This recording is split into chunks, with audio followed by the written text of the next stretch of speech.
Hello. This message today is about somebody's sibling.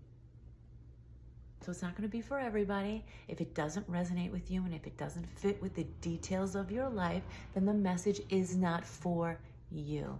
And there is no need to take it personally or to lash out in the comment section. Okay? Great. So I'm seeing somebody's sibling. I'm seeing a sibling here that has a lot of regret and a lot of remorse about the way that they handled the situation that involved you. The situation was somewhat traumatic, I'm seeing. Or it had a lot of emotion, high emotions running around it.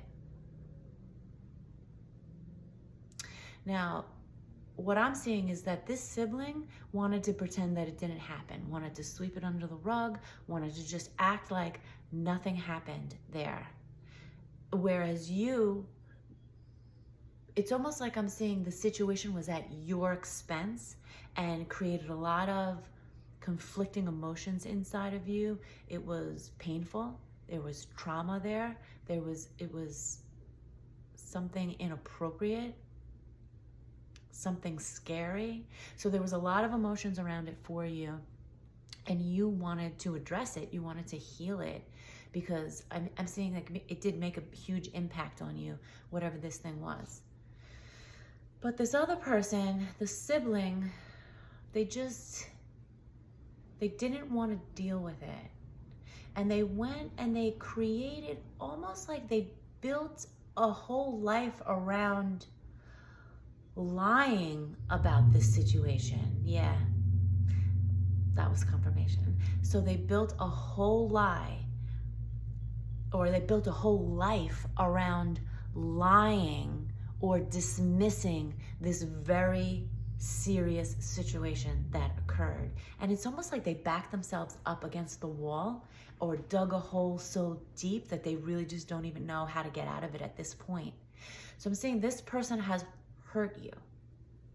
And then when it was time to take accountability for it and resolve it, they chose to lie and stand in fear and to let their guilt and shame and anger lead the way, run the show. Now, here's the thing that I'm seeing. Now, it's a complex situation, because I'm seeing that this sibling kind of always had a little bit of resentment towards you, because they felt that you were treated better than they were. But what I'm being shown is that it's not that you were treated better than they were. It's that you were both raised in a dynamic where there was somebody very controlling or manipulative at the head of this dynamic. So it could have been a narcissist or just a dysfunctional, toxic person, a wounded person. And the expectations of the children, which would be you and your siblings or sibling, was that you needed to please this person.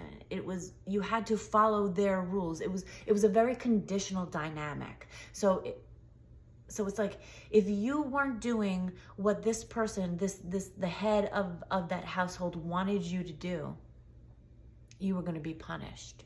And I'm seeing that this sibling was very rebellious and made a point to rebel and do the opposite, which they had a lot of anger inside of them. And so they acted out. And because of it, they were always in trouble, I guess.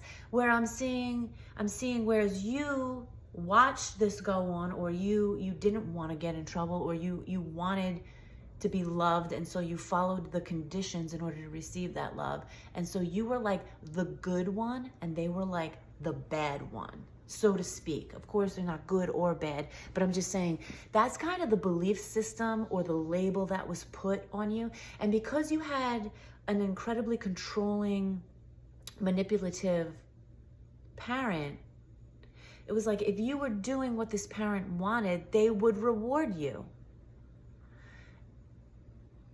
And if you weren't doing what they wanted, they would punish you. But the punishment wasn't always directly that they were punishing you or doing something to you. It was a lot of psychological punishment where if this sibling was doing something wrong, they weren't following the rules, they weren't pleasing that controlling person,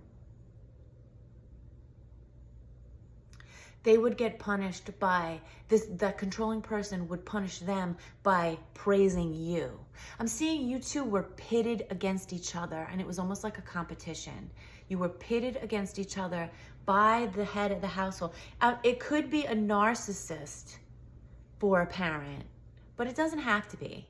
It could just be somebody who was very toxic and controlling and manipulative, somebody who needed to run the show, somebody who was, emotionally abusive. So what I'm seeing is that this sibling was they had a lot of resentment towards you because you were getting praise and you were getting things for following the rules, whereas they were getting punished. Okay? So that in and of itself is very traumatic and creates a lot of inner child wounds. So I'm seeing you both had wounding from the parent and the parental dynamics that were there, but then there was an extra situation that happened between the two of you that was also traumatic. And that's the situation that this sibling didn't want to address. They have a lot of guilt and a lot of shame around this situation. But at this point, they feel that it's too late to resolve it. They went and built a life for them following very similar cycles from the household dynamics you were raised in. So I am seeing that this person went on to marry someone who has very similar qualities to that controlling parent. So it's almost like they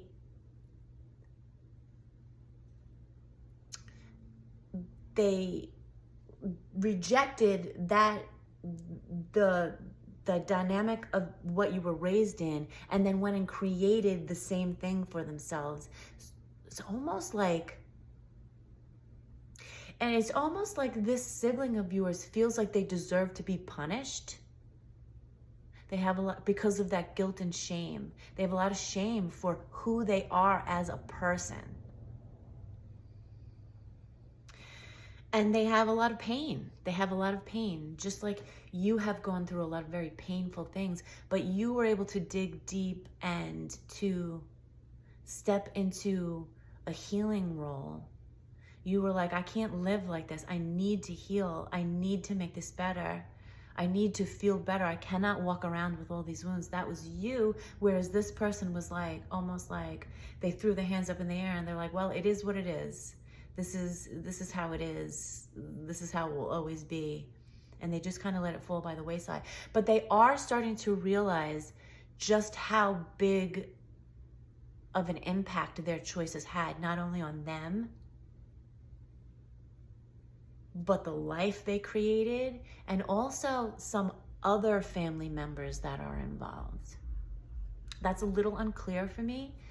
About the other family members, but there is something there I'm seeing that they're realizing that they didn't just affect you, and it didn't just affect them, but it affected so many other people, and they were kind of blind to that for a while. This person, so it's very sad to me because they love you, but they resent you. They want to fix things, but they don't want to fix things because in order to fix things, they have to alter their whole life. And like I said, they've like backed themselves up against the wall with the choices that they've made. And they're very unhappy, this person. And this will be confirmation. You might be seeing their initials around. That will be confirmation for you. Their initials around. On license plates and in stores around, you're just seeing it. And I do see that there is a situation that's going to come to a head here where you guys are going to have to interact with each other. It might have to do with like a death in the family, or something that has to do with something financial, or something that has to do with, you know, another family member, something, or a child. There's a situation here you guys are going to have to face each other. And there's a lot of pain in between, because I see that you carry a lot of pain for the way this sibling treated you, and they carry a lot of pain not from how you treated them, but just from their own life experience, the dynamics and the things that they've been through. This person's just not as strong as you. And that doesn't mean that they couldn't dig deep and find it, but they just don't believe themselves to be as strong as you.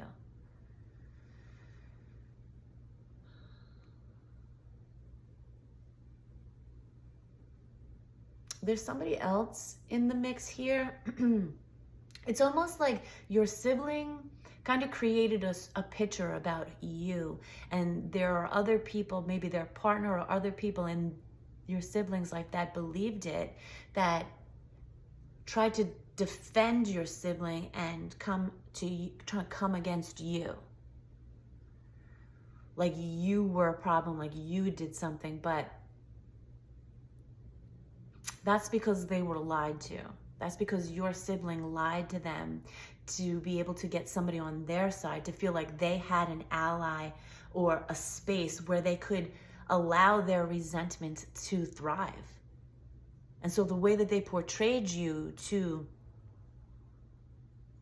these people in their life was like something like you were a brat, or you were the favored one, or you got everything and they got nothing, but it just wasn't that way. It was just a very, like I said before, it was a very complex situation. You both came from a dynamic that was dysfunctional, but you were pitted against each other, and you were labeled like you were the good one, they were the bad one, you were the smart one, they were the dumb one, whatever it was. You know, and it really affected this relationship. I'm seeing it's like you don't have a relationship with this person, and I see that's very heartbreaking and sad for you, because you know, I'm seeing you've always loved this sibling. You don't like the way they treated you, but you understand them. You don't think the way they handled it was correct. It was very painful. Like I said, it was at your expense. But yeah, I do see there'll be a situation where you guys will have to be in the same space together. And as you already know, you don't owe anybody anything. Your well-being is a priority that takes precedent. If someone's not willing to resolve something or meet you where you are, then you know you can't control that, and you don't have to continue to put yourself in a position where you are being hurt. I know you know that already. So yeah, this sibling has a lot of regret and remorse about what they did, but they feel trapped. So take it for what it's worth, apply it as necessary. I think this is coming up because when you are faced with them, it's almost like you're really going to feel how much regret and remorse that they have, but you're also going to feel how much resentment they have towards you and how much unresolved emotion they have towards you. Just continue to send them love from afar if that's what you need to do. Continue to pray for them. They're not a bad person. This isn't a bad person. They just made a lot of really messed up choices because they were wounded, they were scared, they were angry, they had they just didn't have the strength to face everything. So I'm not I'm not condoning anything that happened. I'm not saying that your feelings are wrong. Your feelings are valid. I'm not making excuses for them. I'm just delivering the message, okay? I love you so much. God loves you so much. Continue to practice self-love and self-care, and I hope you have a really beautiful day.